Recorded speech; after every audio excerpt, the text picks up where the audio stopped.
자, 안녕하세요. 예불문 그 영산 당시 수불부축 10제자 16성, 500성 독수성 내지 1200제대하란 무량자비성 중 요 부분에서 10제자 16성 16명의 성스러운 무리들, 그러니까 깨달은 사람, 아라한이라는 뜻이에요. 물론 아라한이 많지만 대표적으로 16명. 10제자는 중요한 사람 10명.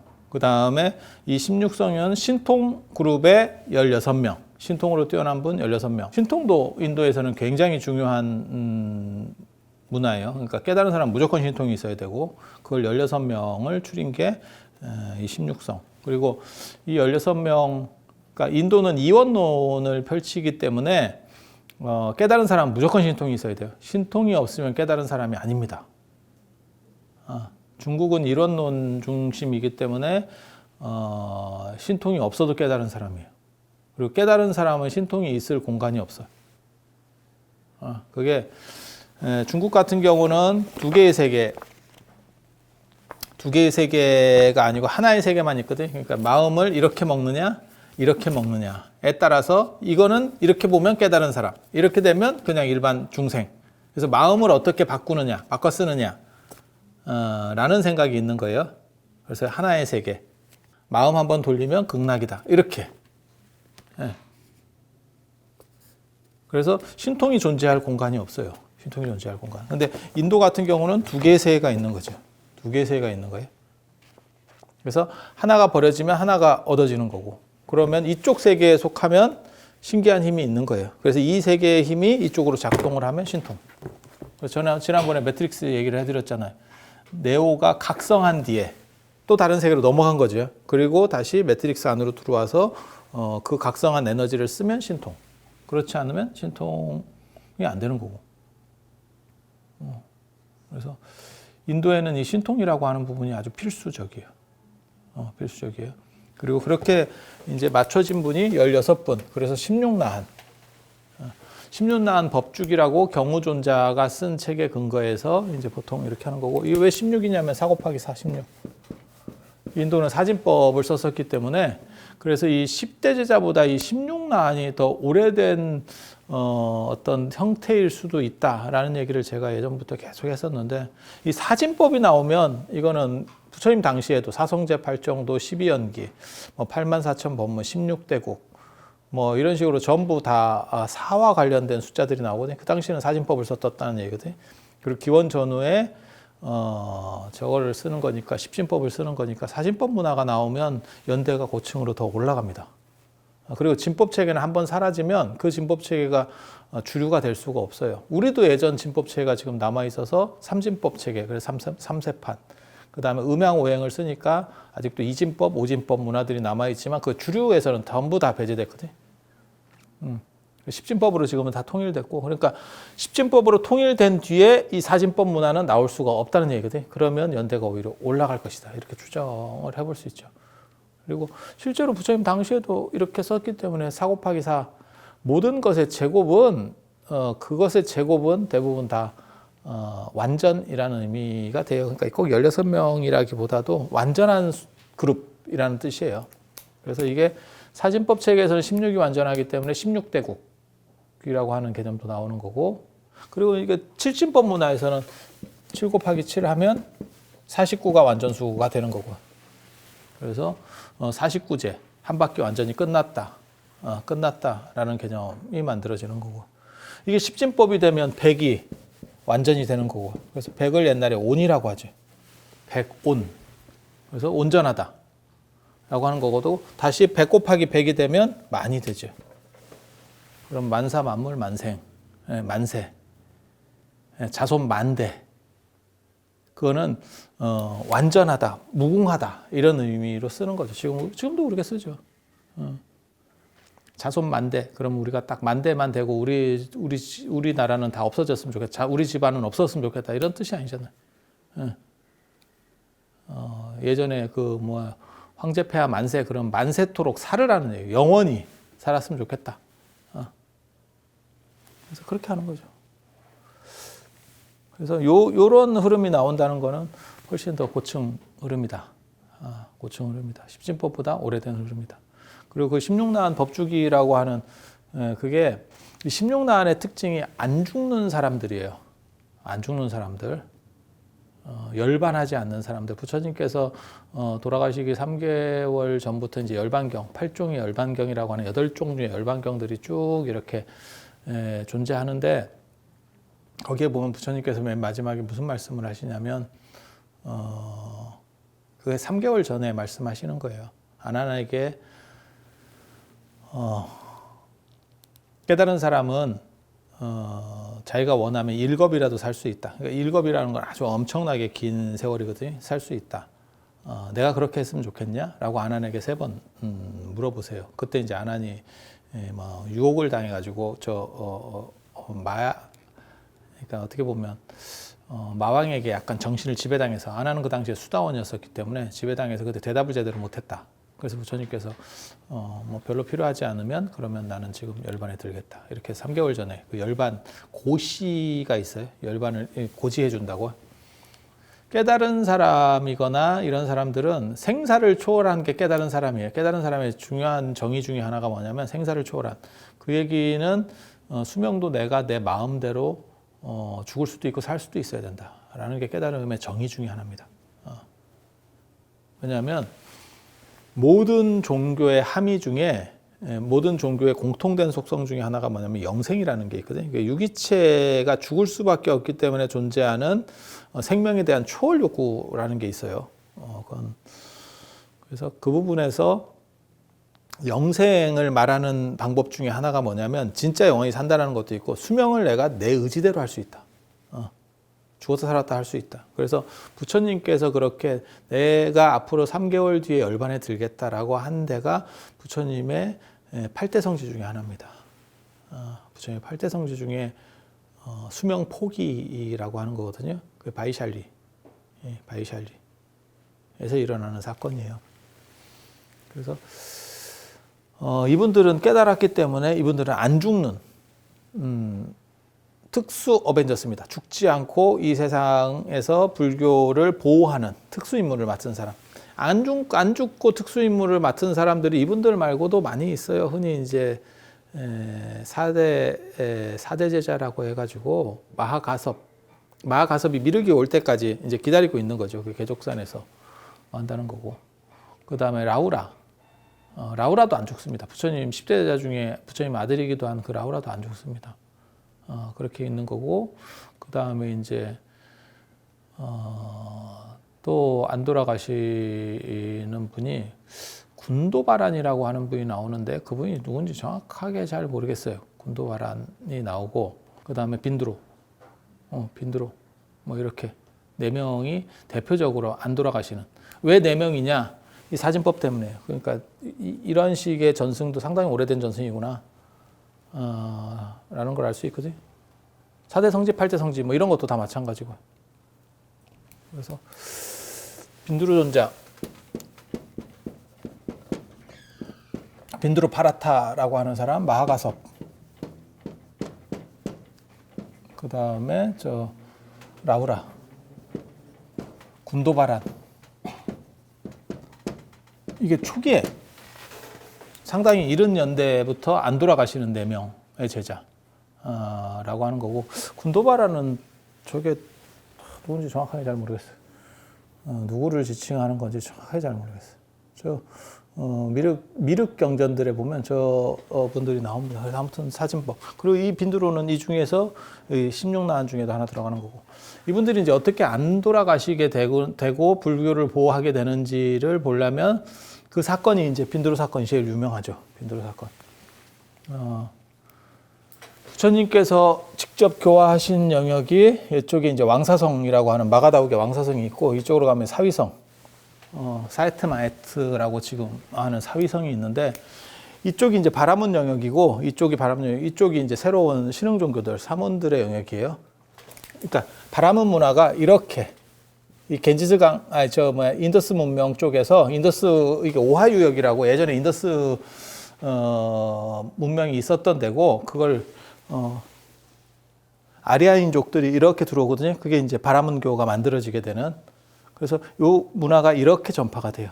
그리고 이쯤 오면 이제 시들해지죠. 왜냐하면 더 이상 얘네들이 유목민족이었기 때문에 아리안족이 백인계 유목민족이에요. 독일 사람 아리안 뭐 이런 얘기 제가 해드렸는데 독일, 프랑스, 뭐 저 히랍, 그리스, 로마 다 아리안이에요. 걔네들이 이렇게 들어오니까 아무래도 땅이 넓으니까 이걸 뭐 다 먹고 들어갈 수가 없어요. 그래서 이쪽은 아리안 농도가 짙고 이쪽으로 갈수록 아리안 농도가 옅고 문화도 약해. 그래서 불교가 이 동네에서 이제 새로운 종교는 이쪽 내에서 만들어지거든요. 이쪽에서 못 만들어집니다. 이건 전통적으로 보수성이 굉장히 강한. 그러니까 우리식으로 말하면 예를 들면 뭐 이런 거죠. 안동 같은 데서는 안동같이 저렇게 유교적인 보수 이념이 강한 데서는 동학 이런 게 만들어질 수가 없습니다. 그러니까 새로운 가능성이 막 못 만들어져요. 근데 동학 같은 경우가 새로운 걸 주장했거든요. 동학이 굉장히 중요한 건 뭐 신천지나 이런 거하고 굉장히 동학은 결이 달라요. 신흥 종교 운동이긴 했지만 동학이 농민 운동을 벌였을 때 일본하고 청나라가 군대를 바로 투입을 해버리거든요. 그래서 국가가 위험하다라고 생각을 하니까 그러면 우리는 나라에 부담을 줄 수 없다 해체시켜버리거든요. 그러니까 동학은 굉장히 멋있어요. 그런 면에서는 국가적이라고. 그래서 그거를 일반 종교식의 뭐 반란 이런 거 갖고는 결을 다르게 보는 겁니다. 동학에 대해서는 의미 부여를 굉장히 좋게 모든 사람들이 하는 이유가 국가를 위해서 했었고 국가가 위기에 처한다. 우리 때문에 부담이 된다라고 하니까 자기네들이 피해를 보면서 그냥 끝내버리는 거예요. 근데 그러한 흐름들이 경주에서 시작하고 전라도에서 결국은 농민운동이 삼내에서 일어나는 거예요. 고부 뭐 이런데 조병갑이잖아요. 고부군수 조병갑 그 뭐 굉장히 유명한 얘기잖아요. 그리고 그 이제 전봉준 나오는 거고 그렇게 이제 억압된 걸로부터 터지는데 그런 데가 왜 전라도에서 나오느냐? 전라도가 고려시대 이후로 계속 좀 이렇게 어떻게 보면 핍박받는 지역이었기 때문에 새로운 얘기를 하기가 좋죠. 혜택을 보고 있었던 쪽은 잘 안 바뀌죠. 지금도 나타나는 거잖아요. 강남 3구가 서울의 강남 3구가 의외로 더 보수적이다. 왜냐하면 기득권층은 당연히 보수일 수밖에 없거든요. 그런 얘기 들어보셨잖아요. 먹고 살기 힘든 사람이 바꾸려고 하는 거지 이미 나는 어느 정도 됐는데 내가 굳이 그걸 뭐하러 바꿔? 그 시스템을 뭐하러 바꿔? 라고 말하는 거 비슷하죠. 그래서 새로운 종교들이나 새로운 사상이 그 당시에 유행하는 게 다 동쪽이에요. 다 동쪽. 그리고 이쪽으로 이제 불교가 나중에 이쪽에 세력이 커지면서 이쪽으로 들어가는데 이 슈라바스티에서 엄청나게 많은 충돌이 발생합니다.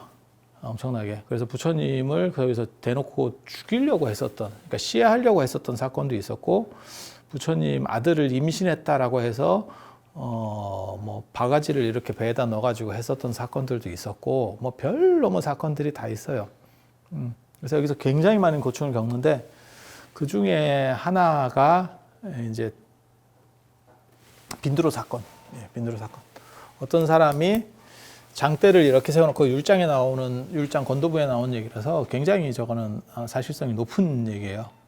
오래됐고 이런 16난이나 이런 사난 열반하지 않는 4명의 난 이런 구조는 이 정도까지 올라가지는 않습니다. 연대가.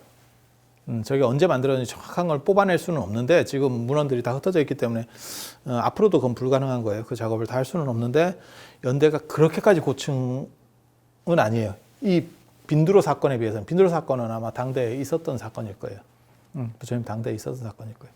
그때 어떤 사람이 부자가 인도는 신통문화니까 그 사람들의 깨달음을 가늠하기 위해서 누가 대단하냐라고 하기 위해서 장대 끝에다가 바루를 이렇게 묶어놓고 그게 굉장히 좋은 바루라 그래요.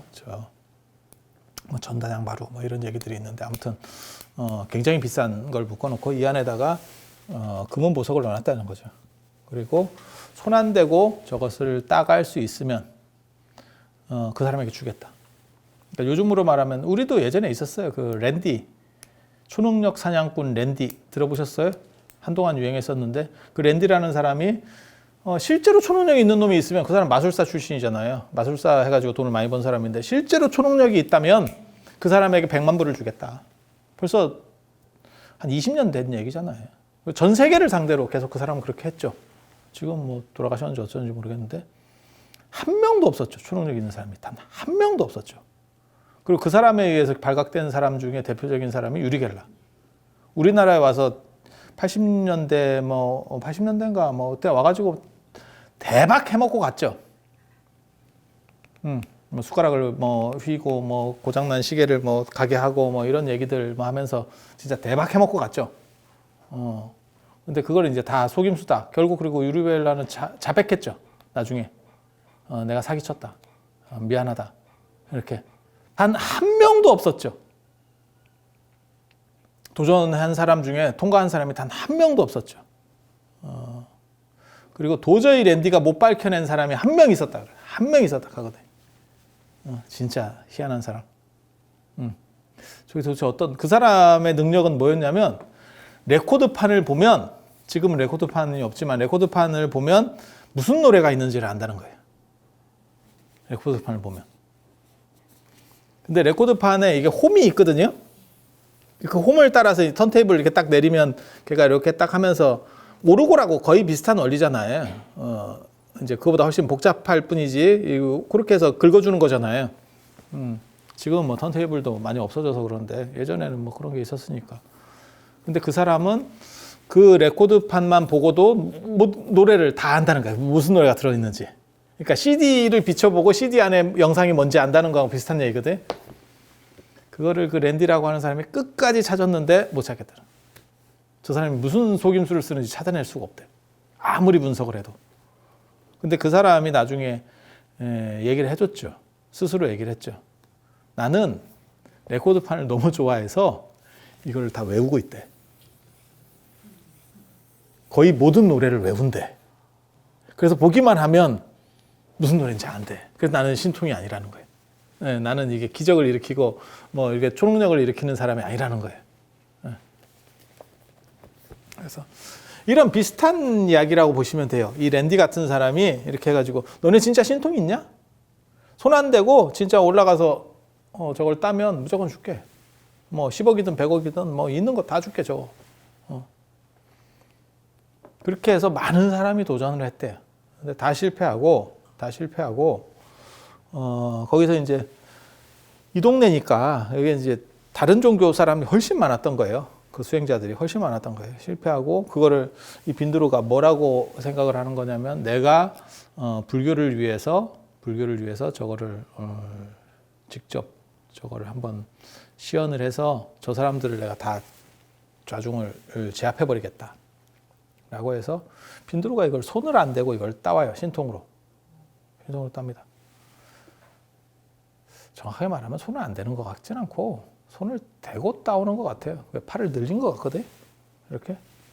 그러니까 여기서 그 사람의 말은 뭐냐면 일반적인 방식이 아닌, 그러니까 뭐 장대를 기어 올라간다거나 이런 거 말고 다른 방식을 써서라는 거예요. 그러니까 합리적인 방식이 아니고 옆에 뭐 축대를 싸서 올라가고 뭐 사다리를 싸서 올라가고 그런 거 말고 비정상적인 방법을 봤을 때 누구나 할 수 있는, 누구나 인정할 수 있는 비정상적인 방법, 그러니까 신기한 방법을 썼을 때, 초능력을 썼을 때 그걸 준다. 그 사람 결국 빈드루가 이걸 따요. 그렇게 해서 이제 갖고 오게 되고 빈드루 입장에서는 그렇게 했을 때 불교의 위상이 높아지고 다른 종교를 압도한다라고 생각을 했는데 상황이 희한하게 발전합니다. 희한하게 발전합니다. 그래서 어떤 일이 벌어지냐면 그때 패배한 사람들이 패배를 시인하는 게 아니고 역여론을 만들어요. 굉장히 재미있거든요. 이 세상이라는 게 정의가 있느냐? 라는 게 있어요. 그러니까 올바르게 해도 욕을 바가지로 먹는 사람이 있고 어떤 사람은 문제가 있어도 욕을 안 먹어. 그 도대체 해석이 잘 안 돼요. 그런 건 이제 불교에서는 이제 뭐 전생애로밖에 해석을 할 수가 없는 거예요. 현실에서는. 그러니까 누구는 조그만 잘못 하나로 가지고도 다시는 무대에 못 쓰는 사람이 있는가 하면 누구는 저 정도면 큰 잘못을 했는데도 몇 달 있다 또 나와. 똑같은 도박 사건, 똑같은 마약 사건, 똑같은 군대 사건이 있어도 누구는 버티고 누구는 다시는 못 나옵니다. 그리고 어떤 경우는 바로 사과해서 끝나는 경우도 있고 어떤 경우는 뻗에서 끝나는 경우도 있고